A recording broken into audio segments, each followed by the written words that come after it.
All about that base, those struggles. The basic question of every revolution is that of state power. Unless the question is understood, there can be no intelligent participation in the revolution, not to speak of guidance of the revolution. V.I. Lenin, the dual power. Marxist Center, and especially its supporters in the Seattle area, and to a lesser extent Philadelphia, promote what they call the base-building tendency. While we do not view this as a tendency, it is important to engage with their published content and hold it up against MLM, seeking to understand its flaws, as well as any positive attributes. The main author behind this tendency is Sophia Burns, who claims that base building means avoiding both reformism and protest culture. We hope to provide the argument here that base building is nothing innovative, and that the dual power ideas behind it, in essence, are reformism. D.B. Cooper summarizes Burns' conception like this. Dual power, while not strictly synonymous, can essentially be understood as another term for base building. Although it emphasizes itself as a political strategy for revolution, rather than a political methodology for organizing the working class, which base building can be defined as, Cooper goes on to state that this tendency emphasizes the need for revolutionaries to consciously and actively reject liberal narratives and modes of debate. We are compelled to agree with the last part, opposing liberal styles of debate. Although liberal here does not conform to the Maoist definition, nonetheless we must forward with our disagreements and call for a public theoretical exchange. The major point of contention with the dual power argument and Maoism are in the basis of Leninism.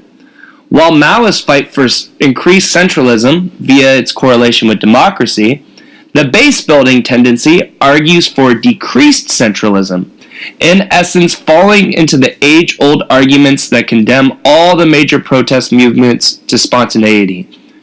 According to Burns, this means that the quote-unquote dual power conception, quote, insists that each of them, dual power organizations, become self-sustaining and independent of our control as quickly as possible.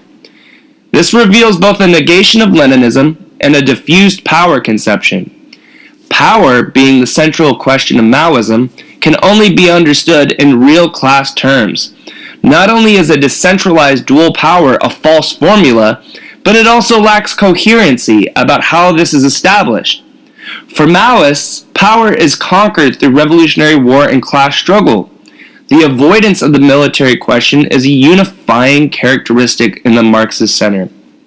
In this regard, there is no meaningful demarcation between them and anarchists or social democrats. By rejecting any form of party building, Burns has no choice except to fall into economism and spontaneity. The goal for them is to form these quote-unquote dual power projects which directly empower the working, disabled, and oppressed people, avoiding politicizing and recruiting them into either a party or a revolutionary mass organization.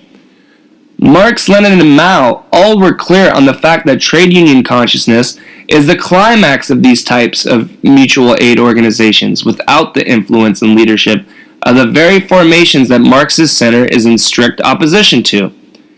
There is little to no argument made on how these dual power projects plan to cultivate class consciousness or take up a revolutionary program as their own, let alone how they relate to and interpenetrate with the communist movements. Let us turn to Lenin for an answer. There can be no competition between a mutual aid society and a revolutionary circle. And when revolutionary Russia ascribes to the latter the determination to destroy the former, it is talking sheer nonsense. But if in this same mutual aid society there develops a certain political tendency, not to aid revolutionaries for instance, or to exclude illegal books from the library, then every honest, politically minded person is in duty bound to compete with it and combat it outright. V.I. Lenin, The Tasks of the Revolutionary Youth. What is even a harder mistake to witness is that these dual power theorists see the empowerment of the masses in irreconcilable contradiction with the needs of the proletariat to constitute for itself a political party, to organize its most advanced expression, the Communist Party. In doing so, they have posited the empowerment of the masses as fully divorced from the question of political power. Their dual power opposes itself to class power. While Marx's Center provides us with a nebulous base building in the vague political revolutionary strategy of dual power, Lenin's thoughts on the topic come out in stark relief when discussing the revolutionary side of dual power opposed to the bourgeois power. What is the class composition of this other government? It consists of the proletariat and the peasants in soldiers' uniforms. What is the political nature of this government? It is a revolutionary dictatorship, i.e., a power directly based on revolutionary seizure, on the direct initiative of the people from below, and not on a law enacted by a state power." End quote. There are a few points that the great Lenin is making here, which deserve some commentary. 1. He is specifically talking about forming a government. 2. The workers and peasants in soldiers' uniforms speaks to both the militarized nature of the government, as well as the masses which are formed into it. This is what Maoists call the new state in the sea of armed masses. 3. Lenin leaves no room for doubt that dual power is won through revolutionary seizure, meaning the conquest of power, taking it from the enemy by force. That is not something that is built exclusively through independent mutual aid organizations with no central push, no military, and no party. Lenin lays out the characteristics of dual power in both its militarized and mass aspects, and we must quote it at length. Quote, "The fundamental characteristics of this type are, 1. The source of power is not a law previously discussed and enacted by Parliament, but the direct initiative of the people from below and their local areas, direct seizure, to use a current expression. 2. The replacement of the police and the army, which are institutions divorced from the people and set against the people, by the direct arming of the whole people. Order in the state under such power is maintained by the armed workers and peasants themselves, by the armed people themselves. 3. Officialdom, the bureaucracy, are either similarly replaced by the direct rule of the people themselves, or at least placed under special control. They not only become elected officials, but are also subject to recall at the people's first demand. They are reduced to the position of simple agents. From a privileged group holding jobs, remunerated on a high bourgeois scale, they become workers of a special arm of the service, whose remuneration does not exceed the ordinary pay of a competent worker." Lenin argues here for the construction of the dictatorship of the proletariat, that is, the formation of a worker state which simultaneously fights the enemy and reproduces itself. This theory in the central question of power forms the basis for the Maoist theory of protracted people's war and its universality. What Marxist Center gives its followers is a domesticated, housebroken version of dual power and base building. Let us return once more to Burns, who provides her definition of dual power. After explicitly stating that dual power projects are not initiated or led by the party, she goes on to state that dual power is both a type of institution and a strategy to change the world. Dual power means new, independent institutions for people to meet their own needs in ways capitalism and the government can't or won't. Unlike nonprofits, where a board of directors and usually wealthy donors makes the decisions, dual power institutions are created and controlled by the people they benefit. By developing them, people create a second kind of economic, social, and even political power, separate from government and capitalism. So in this quote, we see without any discussion on armed struggle, its necessity, or even its possibility, the author has jumped to cultivating a disorganized lot of non-governmental bodies which can separate from capitalism and even accomplish political power. This kind of economism holds a particular appeal. It seems scientific in its formulas and tries to rely on notions of goodwill, that as long as the masses are being provided for materially in some way, that they will respond by flocking to such a dual power institution, with no threat for some reason, repugnant communist recruitment. Nevertheless, this conception is reminiscent of Robert Owen, the target of Engels' great work, Socialism, Utopian and Scientific. The idea of wholly independent cooperative societies is renounced by Engels when confronting Owen. To quote, he introduced as transition measures to the complete communistic organization of society on the one hand, cooperative societies for retail trade and production. These have since that time at least given practical proof that the merchant and the manufacturer are socially quite unnecessary.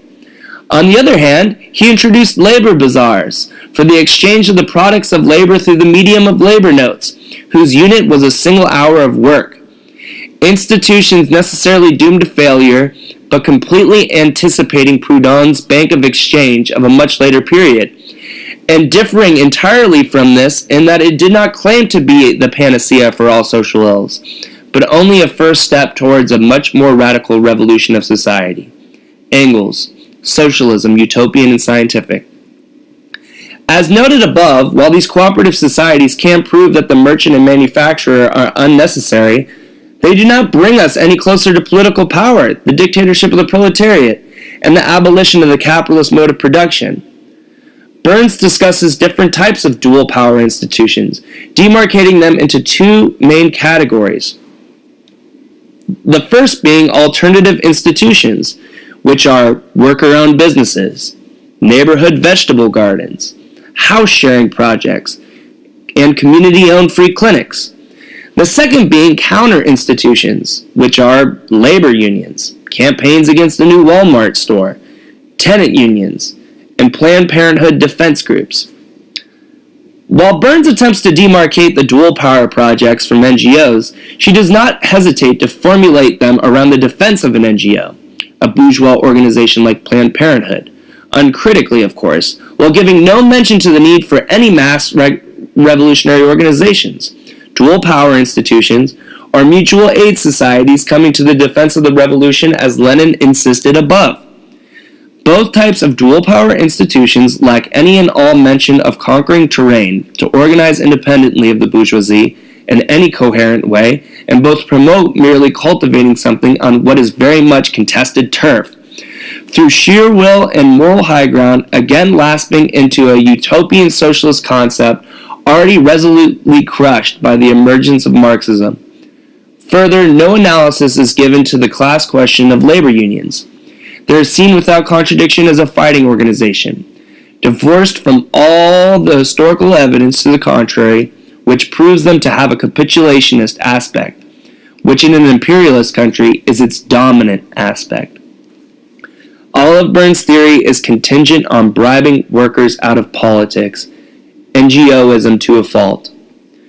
Dual power projects are peddled in various different forms, from the ideas of Burns to the muddled musings of anarchist Scott Crow, in which power is constructed through similar cooperative engagement, starting small and mostly failing businesses, community organizations, etc., without conquest. Burns and Crow might as well be preaching from the same pulpit.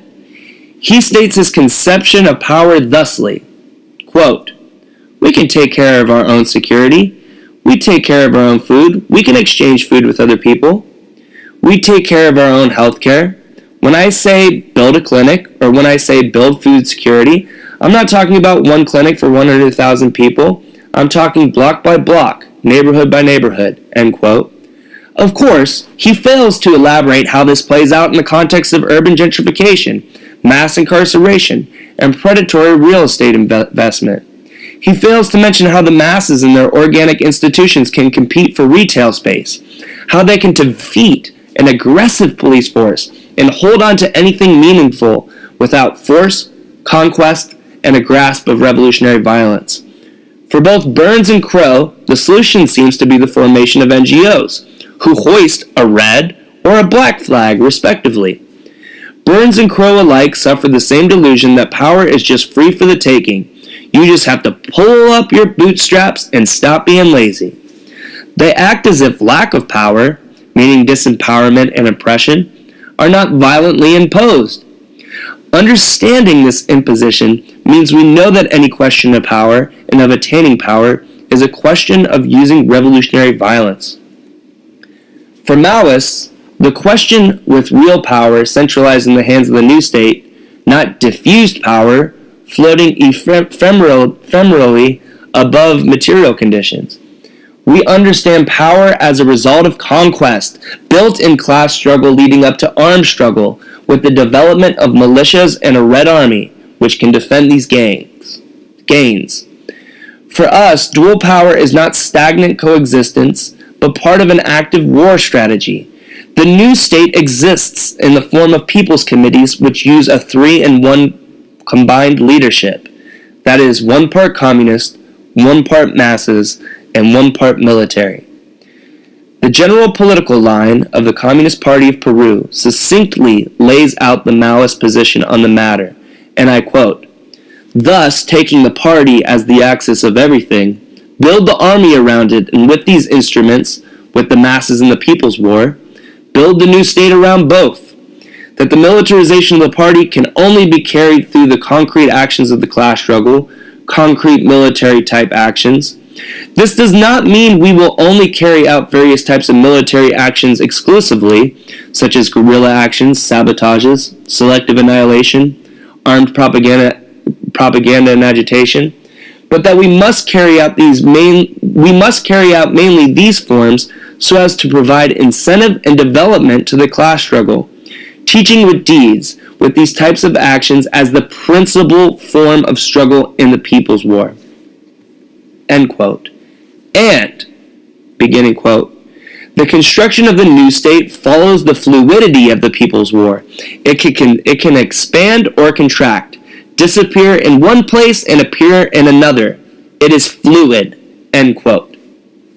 Beginning quote, "Strengthen the people's committees, develop the bases, and make advances in the People's Republic of New Democracy.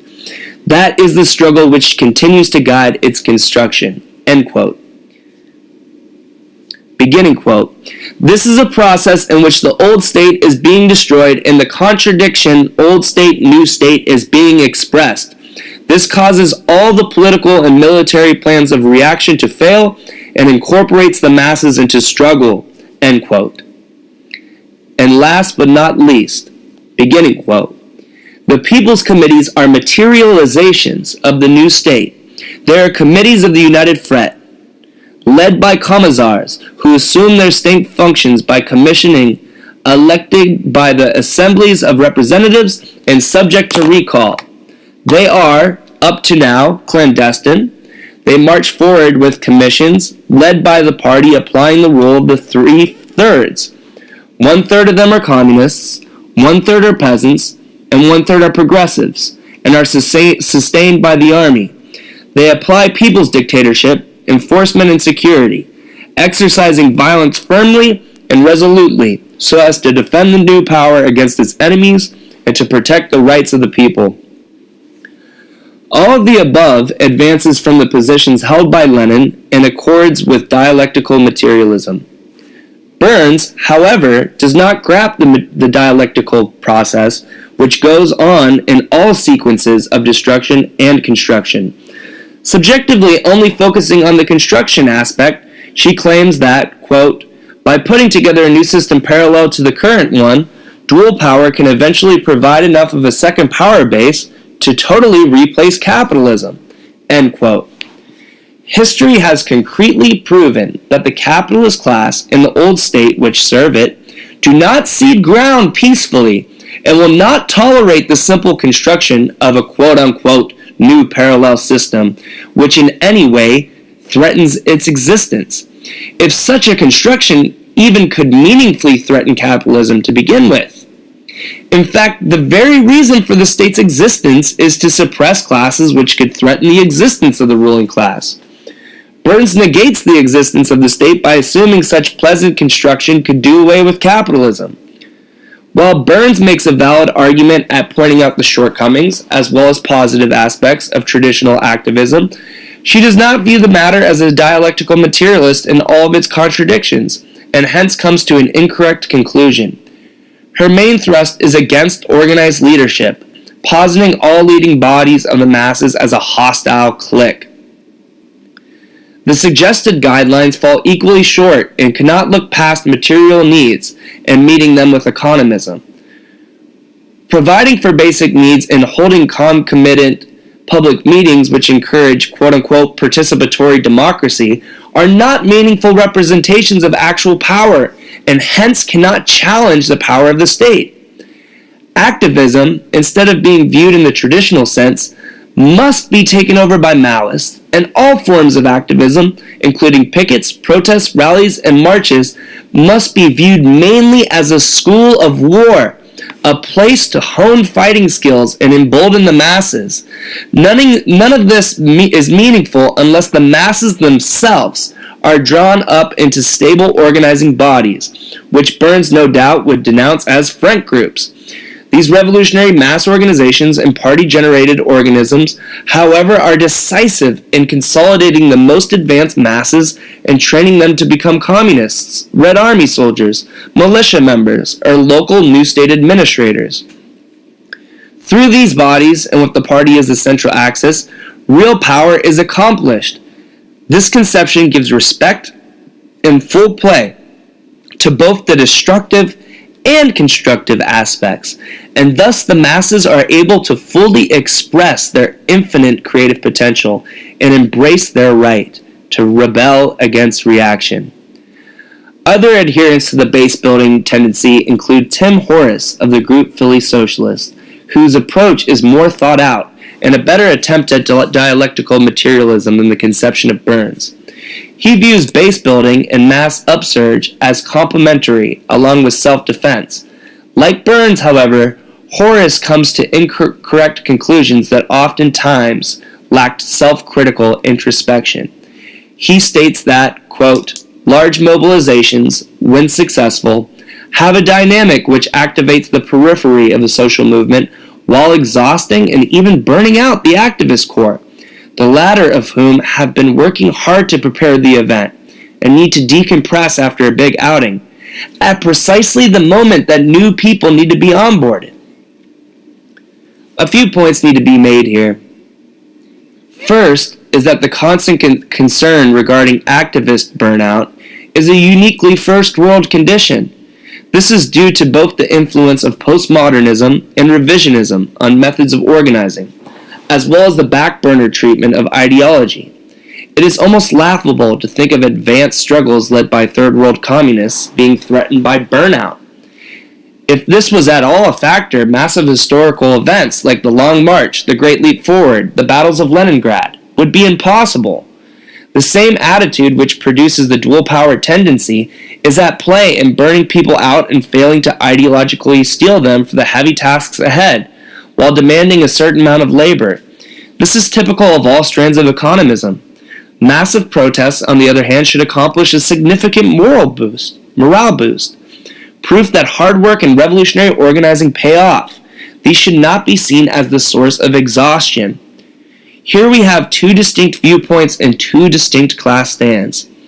The excuse that decompression is necessary simply neglects the role of ideology in serving the people. It is ideology which steels us into unrelenting servants, willing to make any sacrifice. While self-care is not exactly what is promoted here, the concerns come from the same petty bourgeois ideology. Horace correctly states that protest hopping and waiting for the mass movement are not enough to become the sole focus, and of course he is right to expose the fact that much of the left is blinded by this exact pursuit, that something must be done sustainably in between each swell or mass uprising to establish real and meaningful links with the community and the working class. The positive aspects of this argument are already proven by groups Horace detests.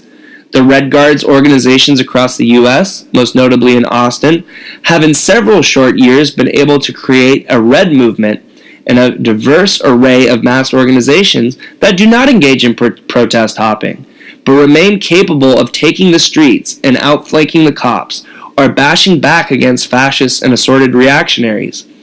these organizations have proven speed and durability in the test of practice, in part by facing heavy state repression, including serious injury and long potential jail sentences, all while not suffering any quote-unquote burnout or requiring any quote-unquote decompression. While on the surface, it would seem these are similarities to the position held by Horace in the Red Guards movement, digging a little bit deeper surfaces the main dividing contradictions, the very same contradictions that put Burns and Horace on the same team, and more or less in the same category as Owen or Crow. This becomes sharp when the hollow theorizing of self-defense is held up against actual Maoist practice in the U.S. Horace states that, quote, "As a final note, our trend unconditionally endorses the right to self-defense by the working class and oppressed communities. One of the central historical reference points for a socialist base-building project in the United States of America is the Black Panther Party for Self-Defense. While we are not of the opinion we need to naively seek to recreate these in similar formations from a different time, we do think that their model, which incorporated elements of armed self-defense and service to the people, is an essential component of socialist organizing in our day and age." Horace only skims over the question of armed self-defense and does not analyze either the positive or negative aspects of the Panthers, resulting in lip service that cannot take a line on armed self-defense or service to the people, and how these two came into contradiction within the Panthers. What is worse than his sloppy treatment of the Panthers is that self-defense itself is not viewed with dialectical materialism. It is reduced to being nothing but the masses being forced to defend themselves. Its other aspect, the offensive, is neglected. Armed propaganda, of course, suffers the same neglect. Holding self-defense classes is nothing radical in and of itself, and is often divorced from politics. Capitalist society already has a slew of these classes for free and for charge. What capitalist society is strictly against, and what Horace and his counterparts systematically avoid, is that the masses must learn to make war by making war, must learn to fight by fighting, to reclaim revolutionary violence and make physical offenses as part of an overall defensive. No amount of quote-unquote community-controlled self-defense classes can provide this kind of practice, and at best could only complement a revolutionary program with a pedigree for combat. The revolutionary line of constructing community defense militias and building the Red Army in embryonic form, leading to its realization as a force capable of waging protracted people's war, is not espoused by Horace's regretful handling of the self-defense question. He shows an unnatural restraint here. Perhaps he desires going deeper into the matter but was bound by the topic at hand, or more likely, was bound by a fear of seeming quote-unquote ultra-left, a charge he himself levels against Maoists. Self-defense is always okay, in theory, but once the masses and militants grasp the axe handle or the grip of a rifle, that is another matter. His counterparts in Austin hold regular self-defense classes, but they do not fight physically against actual class enemies. In the meantime, Maoists are constructing fighting bodies and armed bodies as an expression of the right to self-defense. The main conclusion Horace comes to is a call for respecting a diversity of tactics. This argument tends to fail to engage with the way in which tactics come into inevitable contradiction with other tactics, and more importantly, with revolutionary strategy. A diversity of tactics can also be a necessity in targeting different opponents in different conditions with differing forces. Nevertheless, a diversity of tactics in and of itself lacks the force of a conclusion and cannot stand in as a conclusion. Bad tactics are as diverse as good ones are. By simply arguing for a flat and vague diversity without demarcation between good and bad tactics, Horace and his counterparts spin their wheel. Their base building gets hollowed out and reaches its natural limitations quite fast. What the Maoists seek to grapple with is two-line struggle, which can be organized according to a centralized strategy so that the bad tactics within the diversity of good tactics can be culled in the interest of pushing the class consciousness of the proletariat further along the revolutionary path to socialism, cultural revolution, and ultimately to communism. As an example of bad tactics commonly employed by the U.S. left, let us look at electioneering and the hoisting of third-party socialist candidates who seek to legitimize the electoral system while pretending to criticize it. This tactic is not only undesirable, but is counterproductive as well, and must be combated from a revolutionary standpoint. We can understand many pacifist and legalist tactics similarly in the way that they decrease, harm, or even destroy mass initiatives. It is correct to fight for a diversity of good tactics, while at the same time demarcating bad tactics which will rout movements, campaigns, or actions, or otherwise force them to tail behind the democratic or other bourgeois parties. This diversity of tactics becomes a hollow mantra so often repeated that many well-meaning people forget to even view tactics critically. The rejection of strategy, including revolutionary strategy, military strategy, and political strategy, is the clearest shortcoming of those who uphold this so-called base-building tendency. To justify this avoidance, the defenders of this line will undoubtedly use a variety of excuses: the lack of a mass base, the need to approach everything as it comes, and an aversion to theoretical approaches to organizing are among many such excuses. The conclusion that it's all about that base, while summarizing Burns, even argues that, rather than thinking big, their work should be centered where they have the capacity to cultivate a meaningful influence. Maoists assert that we can do two things at one time.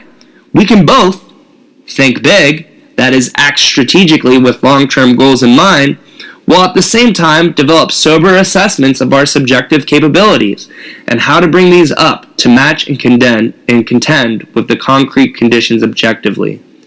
This is part of conquering the mass support base and embedding ourselves in combat trenches. This requires a revolutionary ideology and a revolutionary attitude. Mao summed this up well in Combat Liberalism, and I quote, "We must use Marxism, which is positive in spirit, to overcome liberalism, which is negative. A communist must have largeness of mind, and he should be staunch and active, looking upon the interests of the revolution as his very life and subordinating his personal interests to those of the revolution.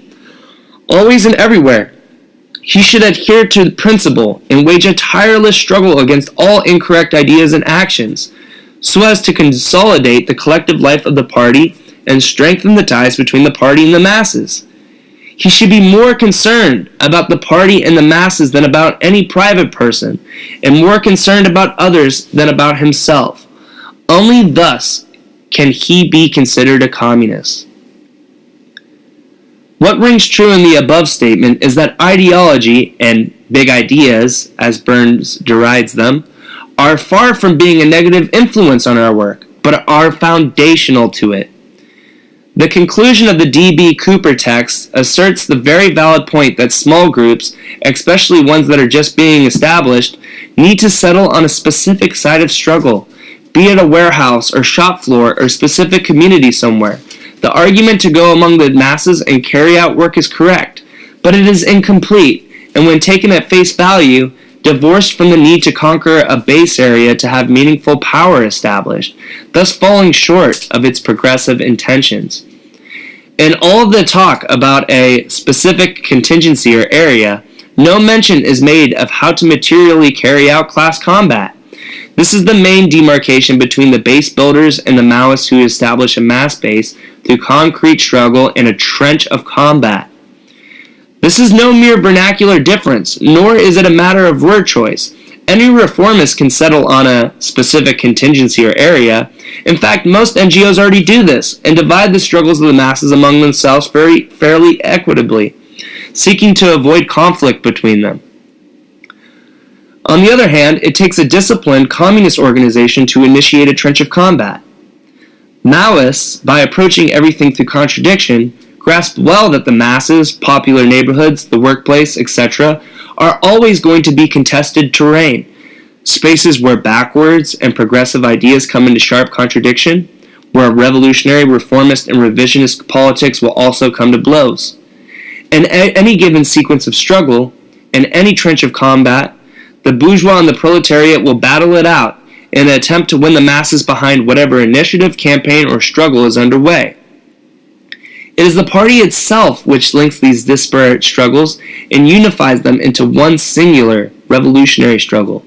The party alone can do this, as it is where the most advanced are consolidated, where the few converge.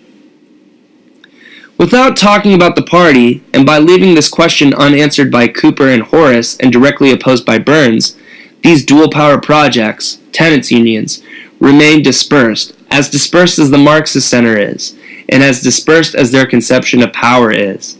Maoists, on the other hand, have articulated a far clearer position on the need to build the party, to construct the united front around it, and develop the Red Army to defend both. Much of the movements and events which produce the dispersed groupings in the Marxist center have placed their birthmarks on it. From the anti-globalization movement, to the anti-war movement, to Occupy, BLM, etc., the most common thing which hindered all of these was an aversion to centralism, an aversion to discipline, and a negation of the party form. In essence, a rejection of the foundations of Leninism.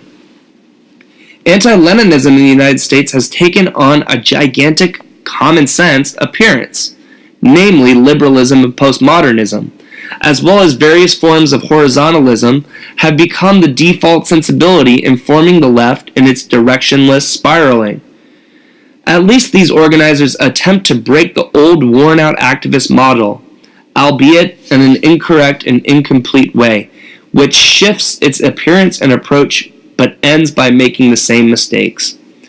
Our only concern is the understanding that what Lenin proved concretely in October of 1917 is still correct.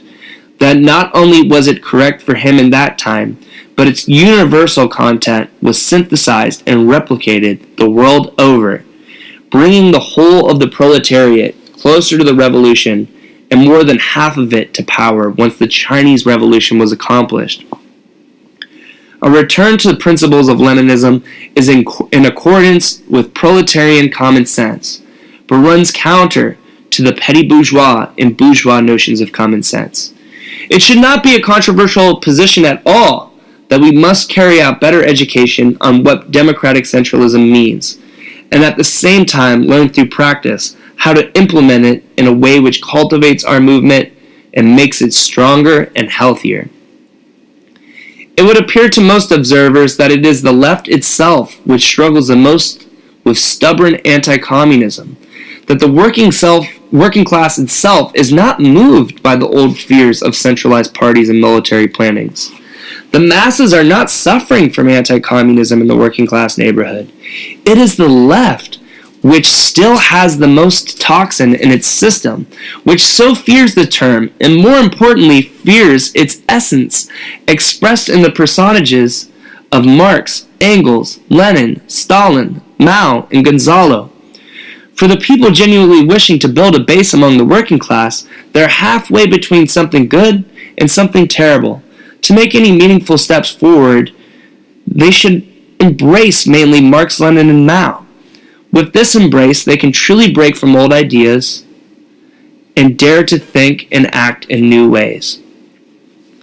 It is not enough to try to replicate what was successful in the past. Any return must keep in it the revolutionary desire for progress. This means applying the universal lessons proven in practice creatively to our present-day conditions. In this process, new socialist ideas emerge, and old capitalist ideas meet their end. Sadly, the base-building tendency is really not a new socialist idea, but an old capitalist one that seeks to sweep armed struggle off the agenda, make it taboo, and forbidden to theorize. It is an old idea which opposes the best of Leninism, but still traffics in some of its vocabulary and rhetoric. Its positive aspects are completely embargoed by its negative aspects. There is no other prospect as fulfilling and exciting as the initiation of armed struggle in the world's worst imperialist superpower. Embracing this necessity of armed struggle will not turn away the workers, but timid avoidance of the question most certainly will.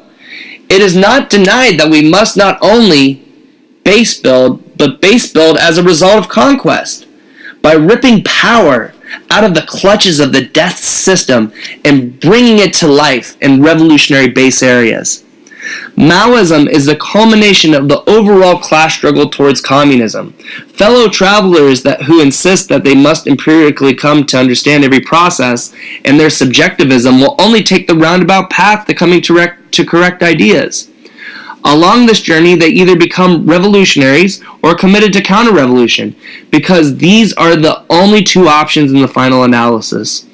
Sadly, the default anti-communist thinking of many in the left prevents them from just embracing the science of revolution and leads them to conciliatory charity-type work. Article by Kafka, Struggle Sessions.